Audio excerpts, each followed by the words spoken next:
I went up to them at Glastonbury. I was like, this is my recollection of it. Theirs would probably be very different. He came up to the two of us and he reckoned he really liked the album, and he said, "Oh, you know, you're giving Tim a go. Can I have a go on the next one?" Because, you know, I'm fucking God's gift to music at the minute, and they thoroughly agreed. And we just walked off laughing, thinking, "Oh, that'd be funny. Noel Gallagher on our next album." But then we were working on this track, and it just seemed that it would happen if we sent it to him. You know, someone we knew him and said he was really up for doing something with us, and thought we'd give it a go, and sent him a tape. And I took it in and put it on the stereo and turned it up really loud, and just that noise come out for about 6 minutes. That wee.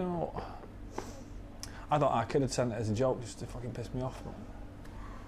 And then it was that really. It was just there didn't seem to be any tune to it. And I subsequently found out that they'd sent it, and woke up the next day, got my head around it, and wrote some words.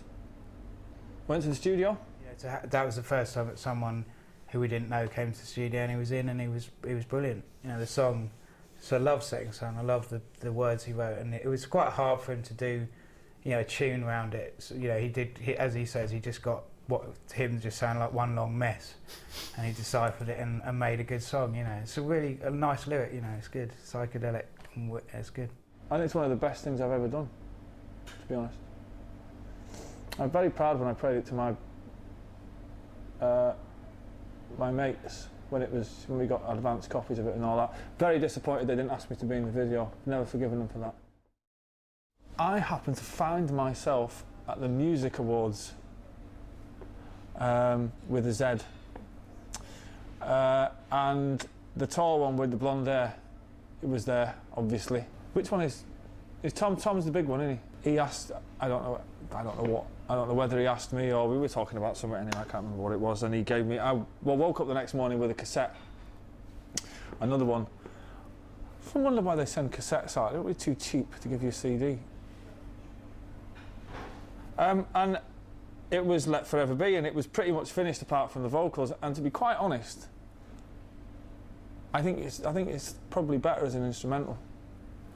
I said that to the shorter one, and he made some smart ass comment about something or other, but he thought it was better with singing on. I didn't, and they didn't let me be in that video either.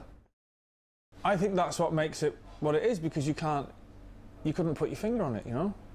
They seem to have a way with drums, that's for starters, and they're one of the few dance, I don't know whether it's right to call them a group, because they're one of the few dance acts who've actually made a couple of pretty good fucking albums, you know what I mean? It's just fucking good, and I know that's a real shit cliche thing to say, it's just good, but it is, I wouldn't... I tell you what I do like, I mean there's lots of things I like about it, but I did put the private psychedelic reel on one night at my house, and I'm really loud, and a couple of people have left and said they were frightened, which I really like that. Especially because the people that left were a pair of twats anyway, but I like the fact that it can be quite scary, but it can be quite soulful as well. They're just mega. They are as good as it gets.